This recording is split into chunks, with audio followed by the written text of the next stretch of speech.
Moldova is a wonderful place. If you go around the country long enough, you will understand why it's a European Union in miniature. The big EU has 27 countries plus one disputed territory. The small EU, Moldova, has at least 3 countries plus one disputed territory. In the second episode, I showed you a bit around the capital city, which in many ways it's one of the countries of Moldova. In the third episode, we visited the autonomous territorial unit of Gagauzyia, which is an autonomous region of a Turkic-speaking people in Moldova that actually speaks Russian, but it's organized like in the Ottoman Empire, but the people are Orthodox Christian. You should really check that out if you haven't done so already. Today we head north for 2 episodes. The northern part of Moldova is the third quote-unquote country of the mini-EU. The north generally speaks Russian, although that has changed quite a bit over the last several years. It votes communist, and that hasn't really changed. And it views Romanian citizens with suspicion, especially if they're in a car sporting plates with a county from Transylvania, like we did. In this first part, we'll spend a lot of time in the city called Orhei, or as political operatives in this country call it, Orhei, after the name of the Israel-born Moldovan oligarch Ilan Mironovich Shor, who de facto runs this place. A story of glamorous life, he's married with a popular Russian singer, grand theft as he's linked with the billion-dollar affair, and dubious affairs with a smiley face. Welcome to Orhei. Let's explore.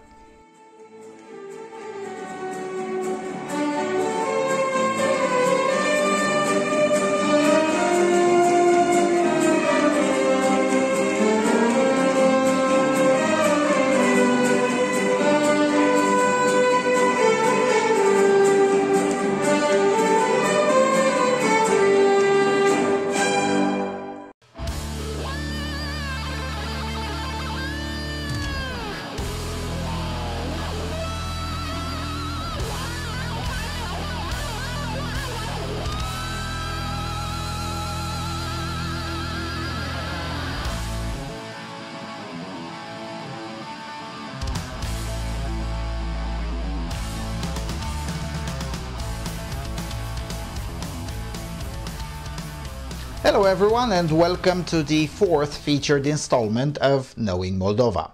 Now, although Orhei is not so much far north as Edinets, Lipcani, Bălți or Soroca are, and we will get to all of those in the next episode, this place is, for all intents and purposes, part of the generic north and politically perhaps the most interesting city of this region of Moldova.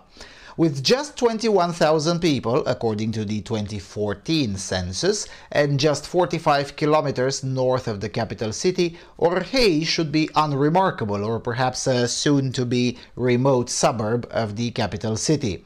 What makes it and its politics interesting is what this man has achieved, for better and especially for worse. Learning that Ilan Shor is only turning 35 this year is even more spectacular. Ilan Shor was born in Tel Aviv in 1987 as the son of Jewish Moldovans who fled the country in the 1970s. He didn't get to live in Israel too much because as soon as communism fell, his family returned to Moldova with him and immediately went into business. That's not an uncommon story. Plenty of Moldovans who managed to flee during the Soviet times did come back and went into business after independence.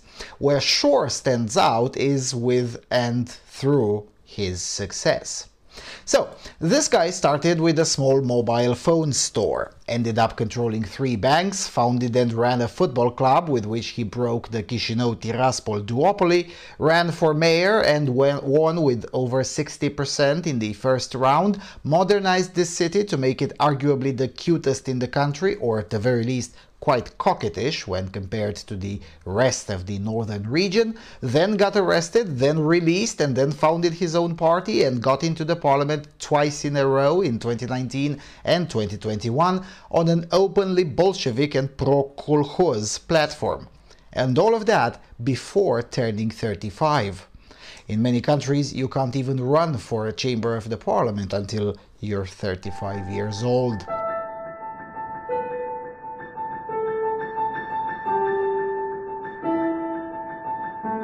As of last year, the Shore Party supports the moving of the capital city from Chisinau up here to Orhei. This, of course, won't happen, but it's one aspect that makes this political party in line with many in the European Union. Almost every country of the EU has some marginal political force that supports moving the capital city away from where it currently stands.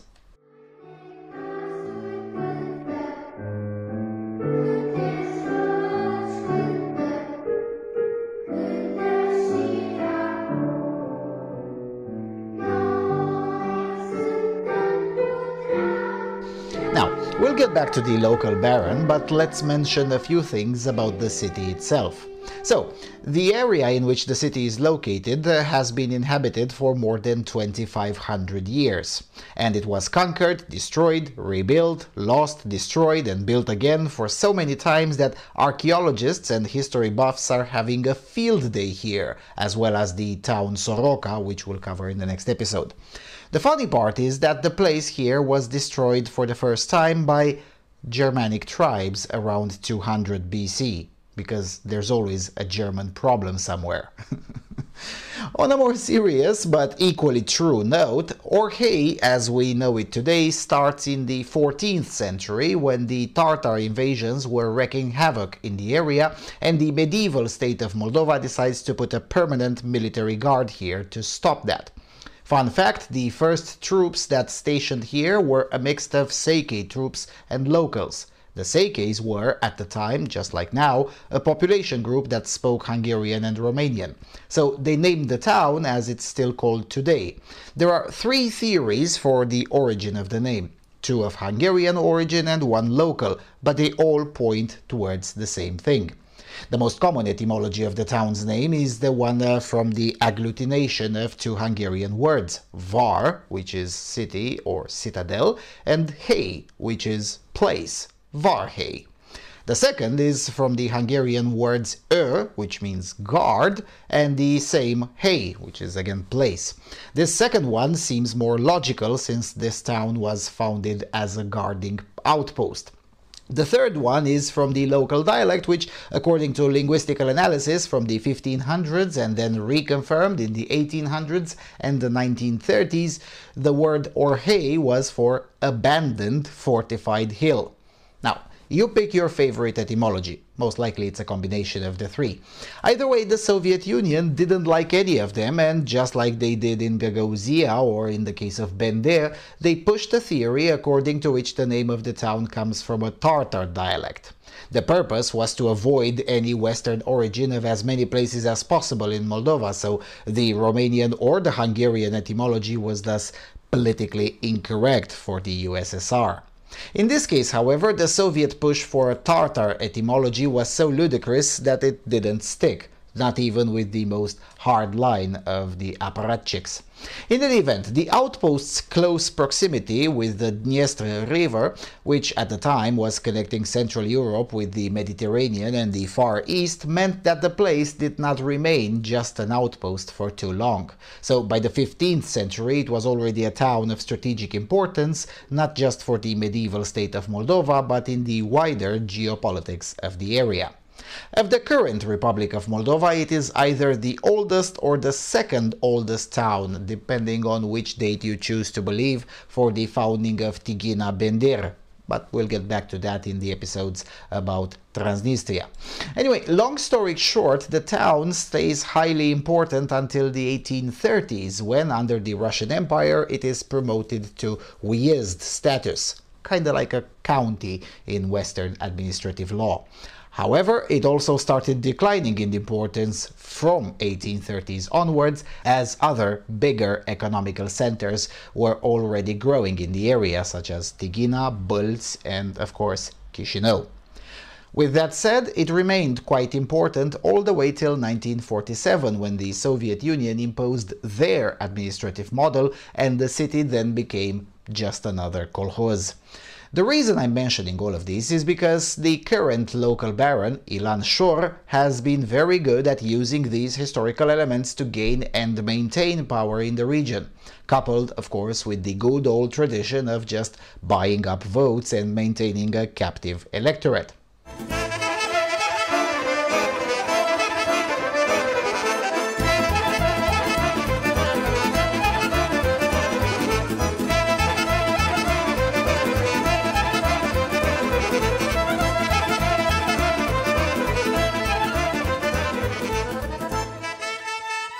After the fall of the USSR, the town adopts the modern coat of arms and the slogan Libertas et Perennitas, liberty and continuity, with an emphasis on the military background of the city. None of these mattered that much until about 15 years ago, when Russian business interests started showing up. And about 10 years ago, the pretty face of those interests showed up too, in the person of Ilan Shor. Unlike other such oligarchic leaders, Ilan Shor turned out to be much more capable of implementing a more modern strategy.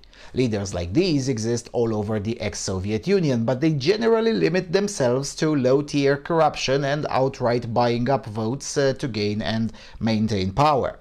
Ilan Shor, on the other hand, proved to be a much more complex character. Yes, he and his political party do also manage a captive electorate. For instance, there is a network of discount convenience stores that is, in theory, dedicated exclusively to pensioners and low-income people. In practice, the ID to get into these stores is also a party card. So, are you low-income and want cheap food? Better be part of the local party, or else you'll starve. But in addition to this not exactly clever but definitely functional scheme, Shor also strived to provide appropriate circus and even improve some things here and there. On the circus side, there's the local squad, Milsami Orhei. As I was saying at the beginning, the squad managed to win the national championship, becoming the only team that is not from Chișinău or Tiraspol to do so.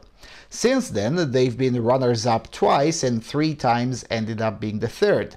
Suffice to say that the local club is a household name for anyone watching football in Moldova, and as it is the case pretty much everywhere in Europe, people do watch football, quite a lot, and politics is downstream from culture. In addition to that, once he became mayor in 2015, the Shor administration embarked in a city-wide construction site, making the town now look quite well kept compared, really, to any other town in Moldova. Whether it was done to launder some of the oligarchs' money or it was done to impress gullible voters, the fact remains that Orhei looks and feels much better kept than all of the towns we've been through during the Moldova tour. But that comes with a price. Although more than 92% of the populace identified itself as Romanian in the census, interactions with the authorities occurred for us in English or Russian, oftentimes to the point of comical situations. Like in this park, where we were told in impeccable York accent by a man sporting a cap that read Poliția Populară that we're not allowed to videotape in the park. So we didn't, we just took pictures. Such small things do show one thing. Unlike the Soviet times, the Romanian language isn't outright banned or even discouraged. It's just that you can't really solve anything with the local authorities without Russian, for the bureaucracy is stuffed with people who either don't know or refuse to speak Romanian. So there's that. Quite a distance from the 1980s, when the anti-Soviet dissidents would find shelter here. In many ways, the popular movements that eventually achieved independence from the Soviet Union used to hold their meetings here. Dar este aici un locușor care este foarte important și adânc în sufletul meu și pare așa de mult neîngrijit. O să mergem și eu să-ți arăt. El a fost câțiva ani la rând în diferite disco transformate. Exact aici a fost o cafenea unde se întâlneau, pe acolo era intrarea, unde se întâlneau scriitorii Grigore Vieru, Dumitru Matkovski, chiar și Doina și Ionald de Teodorovici. Aici erau întâlnirile lor secrete pe vremurile când nu li se permitea, când le era interzis cuvântul românesc, când au trecut în toată perioada asta grea. Uite, să știi că anume în Orhei și anume în acest local se întâlneau acești scriitori și cumva au contribuit mai departe la cultura neamului nostru.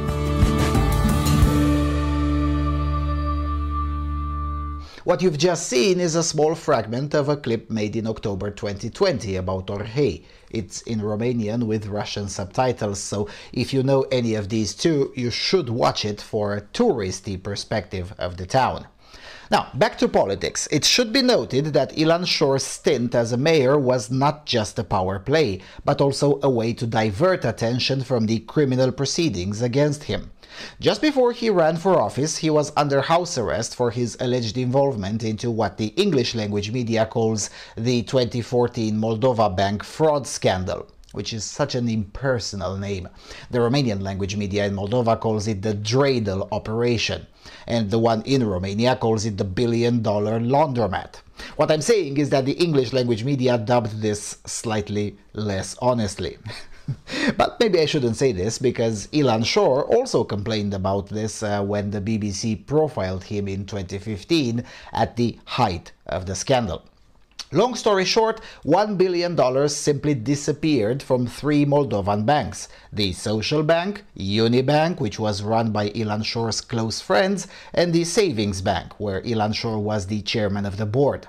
The funds were transferred to United Kingdom and Hong Kong shell companies used to conceal the real owners of assets, then deposited into Latvian bank accounts under the names of various foreigners, because, as we keep telling you in our World So Far Report podcasts, corruption doesn't really exist without Western cooperation.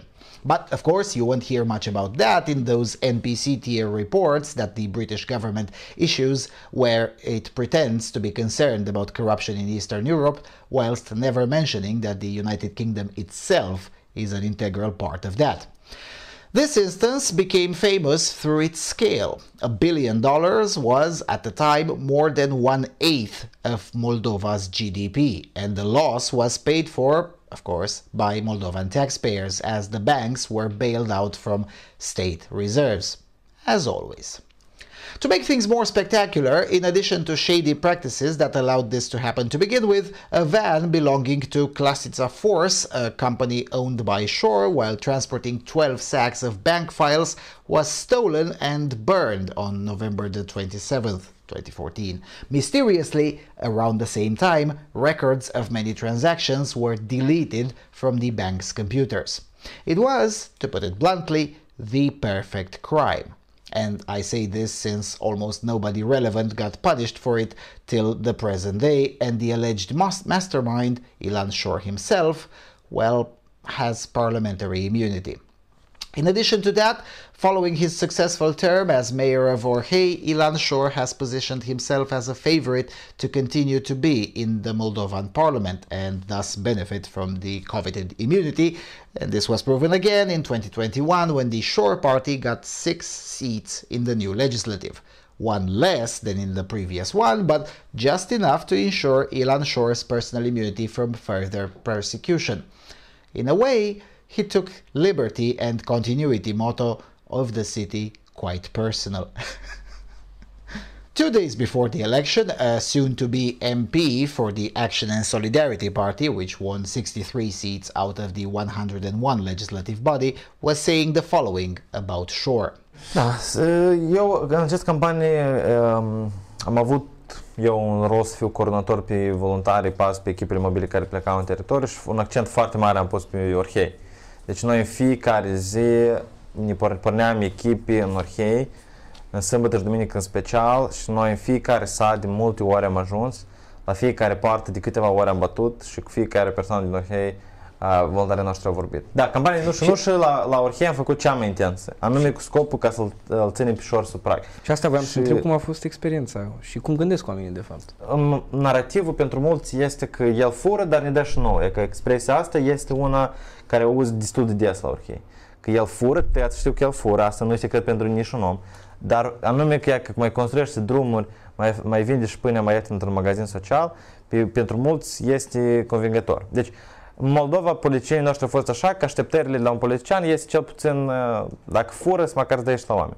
Acum, speranța este, în primul rând, partidul Shore, el nu ar trebui să existe. Pentru că el este finanțat din Da, el este finanțat din banii ilegali, din furtul miliardului, din banii ceia care au fost atunci furați. Și nu numai partidul, ci întreaga rețea de propagandă, de magazine? Da, acest partid cu siguranță trebuie scos în afară legii. Imediat după alegerile parlamentare, eu cred că această problemă se va rezolva. Va fi cam greu dacă va fi partid parlamentar, de asta sperăm să nu intre. Da, dacă el n-ar intra, s-ar rezolva mult întrebări. Immediately after the election, although having failed at the main goal to keep the Shore party under 5% nationally and prevent it from entering the legislative, the numbers seem to prove Mr. Sienkiewicz right. Even in Orhei County, the Shore party got 37%, coming in second after the pro-Western and German-funded PAS. However, 7-8 months later, in early 2022, PAS polls at a meager 20% nationally, while the clout of the Shore party has increased dramatically since July the 13th, 2021, when the elections took place. A lot of that has to do with Maia Sandu's regime being, largely speaking, unable to deliver on its promises, but also with the Bălți issue. We'll get quite a bit into the latter in the next episode, but for the time being, we'll say this. The city of Bălți still doesn't have a mayor because after the July 2021 parliamentary elections, disappointed with the results, the local baron there, Renato Usatui, resigned, saying that if the people want politicians instead of men of action, then let them vote for politicians, with the implication that he wasn't one. Long story short, the first round of the snap elections for the mayor's office was won by a lady from the same Shore party. The regime stopped that for, let's face it, a bullshit reason. This, in the end, pissed off a lot more people and, as the issue drags on, is bound to sink Shore's competitor even further. Again, more on that in the next episode. The reason I'm mentioning it now, however, is to show that Shore's party isn't going anywhere despite youthful and wishful thinking from the so-called pro-European forces. And besides the fact that Shore himself can point to this city, to Orhei, as to what happens if his party gains power, the utter ineptitude and, yes, political illiteracy of the so-called pro-Western forces will make sure that this local baron isn't going anywhere. I mentioned earlier that Ilan Shore is married with a well-known Russian pop singer. That may not seem that important, but given the appetite for tabloid type of content, which is really constant everywhere in Europe, not just Moldova, and coupled with the fact that the youth is mostly on TikTok and Vkontakte here, there will be more opportunities to get new support, especially considering that the current government is rapidly eroding, at least in part, through its own fault. Let us not forget that the socialists ended up in power in 2015 precisely because they were not involved in the billion-dollar heist and could legitimately accuse the pro-Westerners of being the artisans of corruption. And that, my fellow plebs, is how this local oligarch will not only retain power, but will expand his base throughout 2022 and beyond. And that's regardless of how the Ukraine situation will be solved. Speaking of the Ukraine situation, while all of that is unfolding, the pro-Western government in Chișinău is busy with marginal feminist nonsense and platitudes about peace and the dangers of division. Meanwhile, the oligarchs talk about how to solve the energy crisis. Guess which one will be more important to the voters?